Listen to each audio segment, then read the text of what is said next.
Salut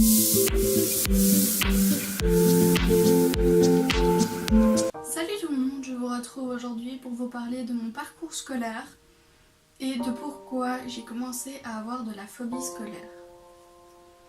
Alors ça a commencé en maternelle et primaire, là j'avais quelques petites différences, comme par exemple je m'habillais pas comme les autres, je préférais m'habiller en garçon qu'en fille. Alors on me disait oui t'es une fille ou un garçon et après on se moquait. Ou alors c'était parce que je marchais avec mes pieds comme ça. Et donc on me traitait de canard. Mais bon voilà quoi, c'était des petites moqueries, rien de plus grave que ça. Alors à partir de la secondaire, en première, j'ai commencé à avoir de plus en plus de moqueries. Bon ça restait quand même des moqueries, ça allait encore, ça passait encore. Mais en deuxième, ça a commencé à être du vrai harcèlement. Là j'ai fait un décrochage scolaire, donc je n'ai plus été à l'école parce que je n'osais plus. Parce qu'une fille m'avait dit qu'elle allait me péter la figure à l'arrêt de bus. Et donc je m'étais dit je ne veux pas aller à l'école pour me faire péter la figure quand même. Alors là j'ai été dans un service d'accrochage scolaire pour me réinsérer dans le système scolaire et dans l'école. Et là on m'a clairement dit que c'était moi le problème, c'était moi qui étais trop différente et qu'il fallait que je m'intègre aux autres en changeant par exemple ma façon de m'habiller, etc. Alors j'ai essayé de le faire, hein. Je suis retournée à l'école, dans la même école donc. J'ai changé mes vêtements, j'ai changé ma coupe. Je me suis laissé pousser les cheveux pour essayer de plaire à tout le monde. Et là ça s'est bien passé jusqu'au juin. En juin il y a une amie qui m'a fait un message vocal et qu'elle se moquait de moi avec ses amis derrière.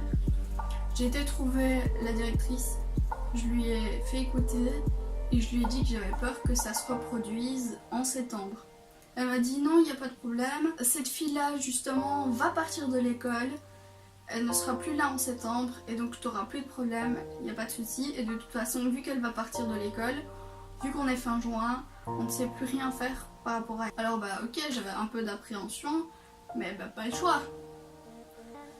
Alors je retourne en septembre, et là en 2 mois de vacances, à mon avis ça a pris une grosse ampleur, parce que il y avait une 50aine de personnes qui m'ont fait du harcèlement scolaire. Là ça devenait vraiment invivable. J'avais ce harcèlement là en classe, à l'étude, en cantine, enfin un peu partout. Alors j'allais même me cacher dans les toilettes pour pouvoir pleurer parce que j'étais vraiment très mal.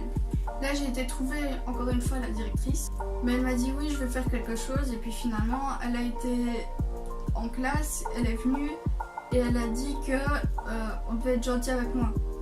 Mais évidemment des élèves de 14 ans, tu leur dis hé les gars soyez gentils hein, avec Louise.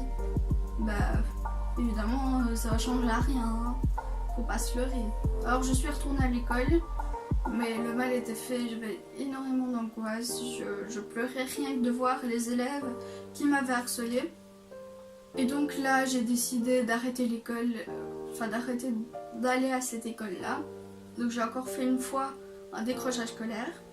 Alors pour me refaire ma confiance en moi qui avait été complètement dévastée, j'ai commencé l'impro. L'impro c'est quoi? C'est du théâtre mais sans texte. Donc on va te mettre dans une situation et tu vas devoir répondre du tac au tac. Et ça m'a vraiment aidé à pouvoir répondre justement du tac au tac dans la vie courante et à me dire que je suis capable de répondre aux méchancetés qu'on me dit, etc.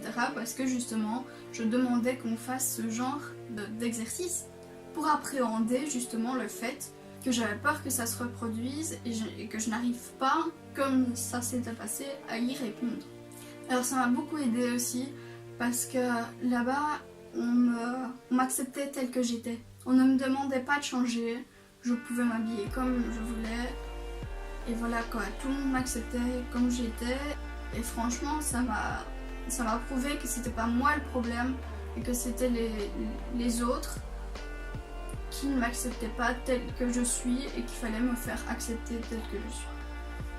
Alors là j'ai décidé de changer d'école je suis arrivée dans l'école où je suis maintenant.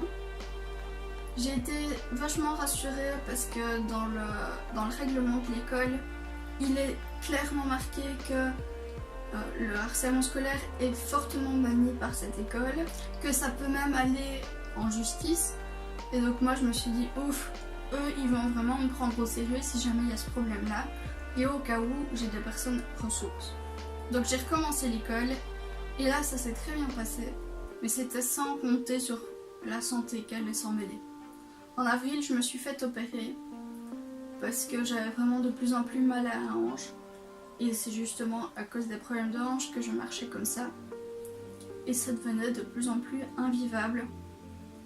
Et là que je me suis fait opérer, j'ai eu énormément de mal à récupérer les cours qui s'étaient passés pendant que je n'étais pas là. Heureusement, j'avais des amis à ce moment-là qui m'apportaient de temps en temps les cours, mais il n'y avait aucun suivi au niveau de l'école. Alors là, ma grand-mère, chez qui j'étais à ce moment-là en revalidation, s'en est mêlée. Elle a téléphoné à l'école, elle a dit voilà, j'aimerais bien que vous envoyiez les cours à Louise parce que c'est compliqué, elle aimerait bien passer les examens et c'est impossible vu qu'elle n'a pas les cours. Donc là, on m'a envoyé les cours. J'ai dû passer mes examens en septembre parce qu'en moins, j'étais pas capable de les passer. Et finalement j'ai réussi, donc j'ai recommencé en septembre dans une année supérieure. Mais à partir d'octobre, j'ai commencé à avoir de plus en plus mal au dos. Je pensais que c'était dû à l'opération, on a fait des recherches par après. Mais j'avais tellement mal que je n'arrivais même pas à rester assise plus de 15 minutes. Alors imaginez-vous, à l'école. L'école c'est tout le temps rester assis, alors impossible d'y aller quoi. Alors on a fait des recherches, après plusieurs médecins qui me disaient que c'était pas vrai, que c'était dans la tête, etc. Je suis retournée chez mon chirurgien et lui a trouvé que c'était peut-être une maladie. Il m'a envoyée vers des spécialistes et finalement j'ai été diagnostiquée pour le syndrome Ehlers-Danlos. Si vous n'avez pas vu la vidéo où j'en parle, je vous invite à aller la voir, je vous la mets en description. Alors après ça, j'ai quand même essayé de réussir mon année. J'ai été 2 mois à l'école et j'ai quand même réussi. Franchement, là pour le coup, je suis vraiment fière de moi parce que j'ai réussi alors que j'ai été seulement 2 mois à l'école. Alors l'année passée, j'ai dû prendre une année sabbatique parce que j'étais vraiment trop mal. J'étais mal physiquement et mentalement. Alors physiquement, j'ai entamé toutes des solutions qui m'ont vachement aidée. Par exemple, les orthèses, les vêtements compressifs, etc. Mais ça, il faut quand même aller voir plusieurs spécialistes, il faut les faire faire, etc. Donc c'est pas évident. J'ai commencé aussi à faire de l'hydrothérapie. Et donc ça, c'est de la kiné en piscine. Ça me fait énormément bien. Et pour le côté psychologique, j'ai commencé à essayer de me changer d'air, à essayer de voir qu'on peut m'accepter avec mes maladies, parce que ça c'est très compliqué quand on a un diagnostic d'une maladie qu'on sait qu'on va avoir tout le temps à vie, c'est très compliqué de l'accepter. Et donc j'ai vu aussi ma psychologue et on a fait un gros travail là-dessus. Alors cette année je vais essayer de retourner à l'école. Je ne sais pas du tout comment ça va aller parce que je suis extrêmement fatiguée. J'ai beaucoup de douleurs, surtout quand il fait mauvais. La plupart du temps à l'école il fait mauvais, parce qu'en été on n'a pas école. Et donc je verrai bien comment ça se passe. Mais malheureusement j'ai essayé d'aller trouver la directrice pour être sûre d'avoir les cours par email quand je ne sais pas aller à l'école. Mais elle m'a dit qu'elle ne pouvait pas me le certifier, que les profs enverraient automatiquement les cours par email parce que ça c'est un travail des profs et qu'elle ne peut pas les obliger apparemment. Donc je verrai bien si ça se fait ou pas. Et voilà quoi, si ça se fait pas, j'ai quand même trouvé une autre solution, une autre alternative. C'est les cours par internet. Et ça, je vais pouvoir, si jamais les professeurs n'envoient pas leurs cours par email, je vais pouvoir essayer de remplacer leurs cours entre guillemets par ces cours-là. Et comme ça, j'essaierai quand même de suivre quoi. Je pense que cette vidéo est quand même assez longue et donc je vais vous laisser là. La prochaine vidéo, je vous parlerai d'avenir et de comment je perçois mon avenir et de comment vous pouvez le percevoir aussi. Une leçon à apprendre de cette vidéo, ne lâchez jamais. Vous pouvez être accepté tel que vous êtes. Donc surtout, ne changez pas. Le plus important, prenez soin de vous et à bientôt!